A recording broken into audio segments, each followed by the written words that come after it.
Hey guys, it's Roscoe, so let's continue on with Screaming Citadel.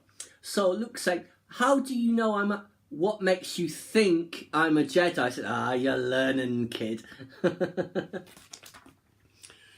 Don't call me kid, Han does it and I hate it. Yes. And then she tells him that Darth Vader was very interested in him, you know, more than you would expect. At first I thought it was revenge. Oh no, he's blown up my boss's oversized training drone. I can understand that. He's a Dark Lord of the Sith, overwhelming passion is what they do. But he didn't want you dead. He definitely wanted you alive. Now, I thought, there's always torture, but that's not the vibe I got. The amount of effort was considerable. I would be very surprised if she hadn't pieced together who he was, given she went to Naboo and saw the mortician and all of that. So yeah, anyway, what you did on the Death Star, that shot, it was 1 in a million. What could you be like if you had some actual Jedi training? And you can see Luke is thinking about it. Because obviously she's got the rare crystal. And she's explaining to him that it is the archive personality of Eternal Rare from the Ordu Aspectu temple. And she wants to reactivate it, and Luke says, well, I don't know how to do that. I said, I know you can't, but I know who can. The Queen of Ktath'Atn, sorry. She's very good, she's very old, and she's very, very bored. Once a year, she swaps favours for meeting interesting organic life. And Mr. Force Sensitive, that's you. So come, shake hands, have dinner with the nice lady, and we walk away with an actual sentient ancient Jedi. You get your teacher, I get an eyewitness to the ancient past. Come on, are you in, farm boy? Or no, so are you out, farm boy, or are you in, Jedi Knight? And then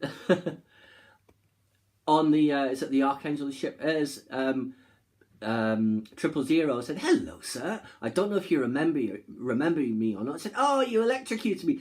Yes sir, but you sliced off my arm and stuck your lightsaber through my chest, so let's call it even. Don't worry, I famously don't hold grudges. And there's BT, and what is he saying?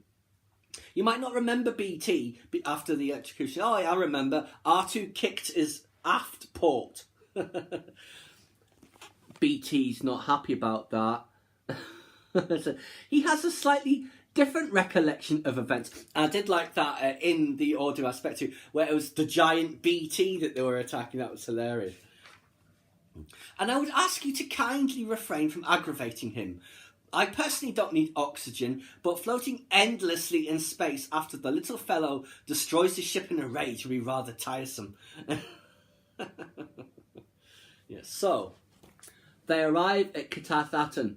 It doesn't look like a very happy world. In fact, it looks very Mordor-like, this tower, doesn't it? Ktath'Atn, what does that mean? Luke asks. So up to 000 to do his translation said, the military expedient construction of loud, shrill exhalations is the literal translation, but that does lose the poetry somewhat. Personally, I'd go with the Screaming Citadel. It's a prettier name in the original language, I must stress. And I have to admit, the Screaming Citadel does lean a trifle ominous. Yes, BT, let's hope it's not false advertising. I do so hate getting my hopes up. So, all the villagers are very thin and zombie-like, you know, and K'Santan scares them off. So they make their way to the gates of the palace. No Wookiees are allowed.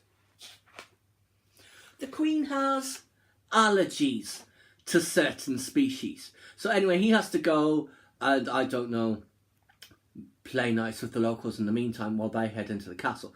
Back on Horrocks 3, Sana is kicking herself because Aphra got in touch with her to find out where she is, and she told her. And obviously, on the day that the Queen of Ktath'Atn is holding her audience, Luke Skywalker has disappeared.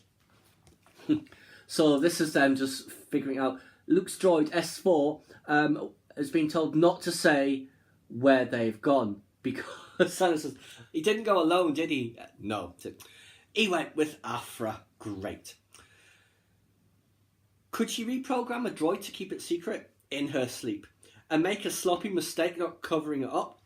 Put it this way, Hans, Sana says, not fully considering the consequences of her actions, it's all Aphra does.